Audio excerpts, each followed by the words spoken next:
Hello. ও high. আমরা যাচ্ছি কাতারের উদ্দেশ্যে। সবাই আমাদের জন্য দোয়া করবেন।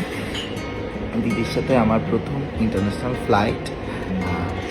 আসলে দিদি যে দিদি, এটা আসলে আমি একদম এয়ারপোর্টে ঢোকা থেকে শুরু করে এখন পর্যন্ত এটা আসলে এটা তো এমনিতে নর্মালি তো যে কোনো পাবলিক প্লেসে গেলে তো সেটা আমি টের পাই, বাট আসলে কি বলবো, বলার কোনো ভাষা নেই। যাই হোক, খুবই ভালো লাগছে, আমি খুব এক্সাইটেড।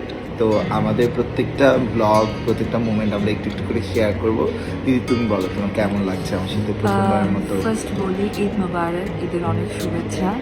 আর আমরা যাচ্ছি কাতারে শোতে অ্যাটেন্ড করতে।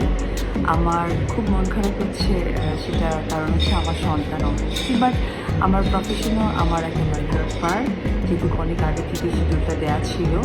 সো আমার কাছে মনে হয়েছে যে ঠিক আছে, কাতারে যারা প্রবাসী ভাই বোনেরা আছে তাদের জন্য আমি অপবিশ্বাস। তো আমাদের জন্য দোয়া করবেন। আরও অন্যান্য অনেক শিল্পী আছে, যেমন কনা আপু আছে, ইমরান আছে, আমাদের আখি আপা আছে, বেলাল মনিকা খান ভাই আছে, আছে। বেলাল খান ভাই আছে, পলাশ আছে। তো সকলের জন্য অনেক দোয়া করবেন।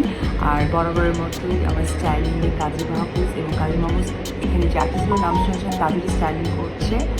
তো আমার